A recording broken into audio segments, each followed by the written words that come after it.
Je crois que je fais partie des 7 personnes en France qui attendaient la saison 2.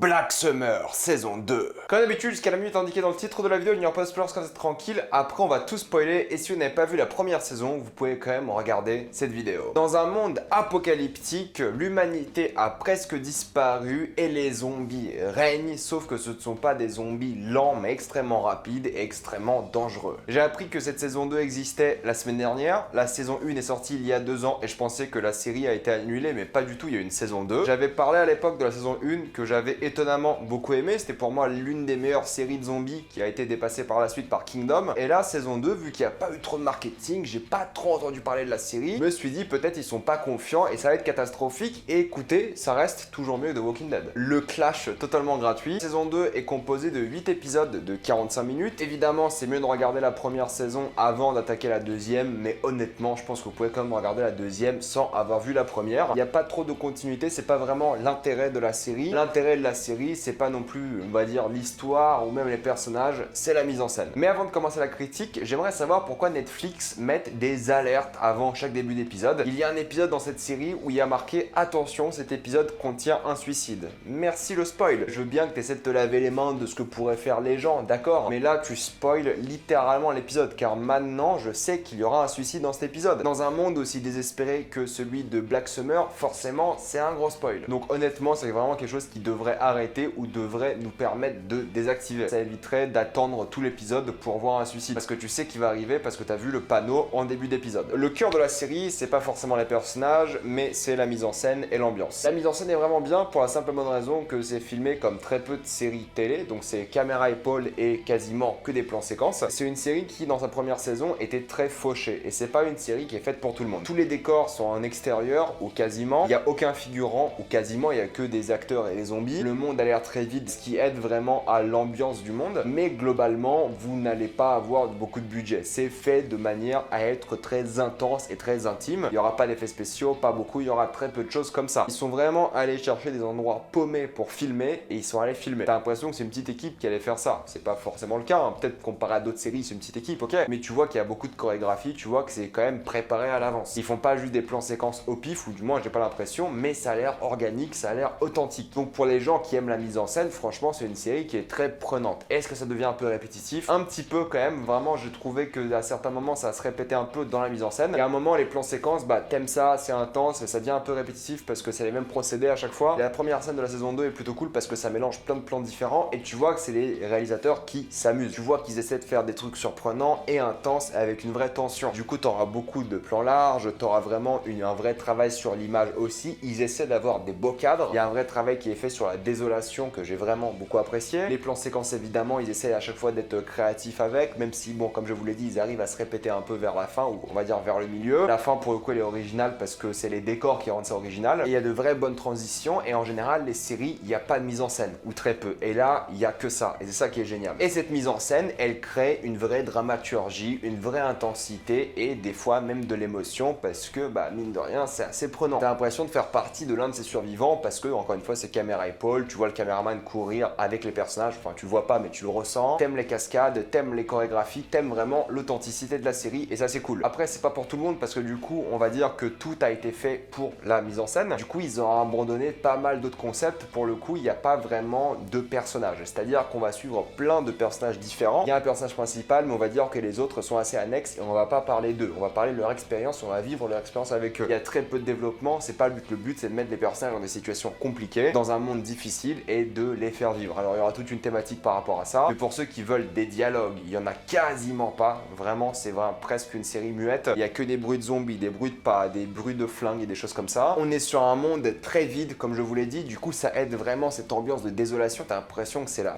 fin du monde, enfin ça l'est littéralement, mais t'as juste l'impression là que c'est foutu de chez foutu. La première saison c'était vraiment le début de l'apocalypse, là c'est complètement différent, c'est quelques temps plus tard et les gens sont déprimés. Il y a une vraie dépression qui est dans cette série, tout le monde est déprimé, tout le monde veut se suicider, tout le monde est au bout de sa vie et j'aime beaucoup, ça m'a fait penser à The Road. C'était le même niveau de dépression, le même niveau de désolation, c'est vraiment le mot. Il y a rien qui va, vraiment, il n'y a pas d'espoir, c'est déprimant à souhait. Ouais, ce genre de série. Mais de l'autre côté, t'as un danger permanent parce que tu fais jamais confiance aux gens, tu sais pas qui te ment, qui te manipule et de l'autre côté, bah tout le monde peut mourir à n'importe quel moment. C'est ça qui est cool, c'est que t'as des personnages, tu les vois pendant un moment, ils se font buter, tu en revois d'autres et ils se font buter. T'as pas un personnage que tu suis. En fait, dans un épisode, tu vas suivre plusieurs personnages et c'est un peu des aventuriers. C'est un peu le concept Battle Royale que vous connaissez maintenant dans les jeux vidéo, par exemple. T'as l'impression là qu'il y a des gens qui ont été mis dans une map et qui doivent survivre. Et oui, je sais qu'à la base, c'est un film qui est d'ailleurs super bien. Mais pour ceux qui n'ont pas vu le film, imaginez un jeu comme DayZ. Je sais pas si DayZ c'était un jeu de boomer maintenant. C'était le début des Battle Royale. Enfin bref, c'est le seul auquel j'ai joué. C'est un peu cette ambiance là et tu ressens le danger parce que les zombies sont rapides, sont dangereux, sont puissants. Et ça qui est cool, c'est que le danger peut venir de n'importe où. Et vu que ce danger vient de n'importe où, il y a des gens qui meurent assez souvent. Et le fait de les voir mourir, ça crée de la tension encore une fois et du stress. Ils essaient des fois d'être un peu horrifiques. Je trouve que ça marche pas forcément très bien. L'horreur n'était pas la mieux gérée durant cette saison. J'ai préféré celle de la première saison, mais bon, ça restait correct. Et je trouve qu'il y a quelques problèmes de rythme au milieu de la série. Peut-être ils auraient pu enlever un épisode. Voilà, c'est moins intense que la première saison, mais il y a beaucoup plus d'action, il y a beaucoup plus de budget, il y a beaucoup plus d'intensité dans certaines scènes, mais moins sur la durée. J'ai senti un peu un ventre mou, mais la fin a vraiment rattrapé le coup. Mais c'est vrai qu'au milieu, je savais pas vraiment c'était l'histoire de qui et ça racontait quoi en fait. Et c'est ça qui était dur parce que dans la première saison, t'avais quand même un personnage principal que tu suivais. Là, un peu, mais moins, et du coup, t'as plein d'histoires différentes. J'avais un peu de mal parce que je savais pas vraiment où voulait m'emmener cette série. Donc j'aime beaucoup ce monde, j'aime beaucoup la solitude. C'est peut-être une excuse parce qu'ils étaient quand même fauchés pour faire la série, mais ça crée un sentiment de solitude qui est vraiment bien, un sentiment de désespoir, et du coup, tout le monde est déprimé et t'as envie de les voir réussir quand même. T'as envie à chaque fois de chercher cette lueur d'espoir. Et du coup, t'as plein de relations assez intéressantes avec les personnages où ils se font la gueule et des fois, ils se font pas confiance, des choses comme ça. Des fois, il y a des histoires du passé qui les rattrapent. Enfin bref, c'est vraiment bien foutu de ce point de vue-là et t'es quand même impliqué dans l'histoire. C'est juste, voilà, le début, milieu où j'avais un peu de mal à savoir ce qu'était l'histoire. Mais dès que t'es lancé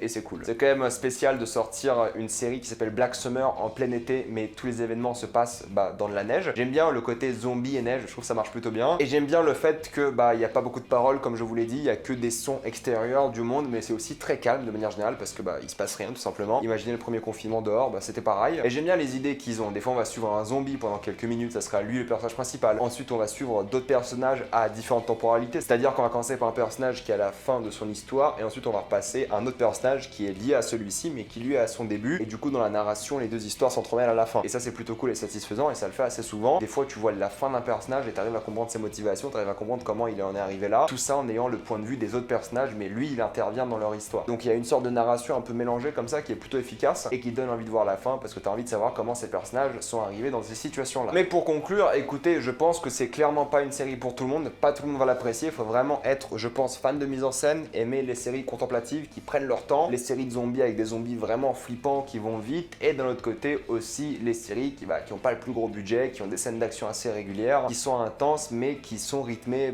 pas comme une série grand public. Il y a des scènes d'action pendant des fois 20 minutes et ensuite ça parle pas pendant 40 minutes. Voilà, c'est un rythme à prendre et pas tout le monde, je pense, peut l'apprécier. C'est pas la tasse de thé de tout le monde. Moi ça l'est pour le coup, ça m'intéresse, j'ai bien aimé, c'était reposant je trouve et en même temps intense. Donc pour les fans de séries de zombies, je peux conseiller la saison 1 et 2. Pour les fans de mise en scène aussi dans les séries, je vous conseille parce qu'il y a des moments assez impressionnants avec ce qu'ils font et niveau plan séquence et tout. Donc il y a du vrai travail là-dessus, donc ça peut être intéressant. Et pour les gens qui aiment un peu le contemplatif, vous pouvez aussi regarder cette série. À partir de maintenant, je vais m'adresser à ceux qui ont vu la série car on va spoiler.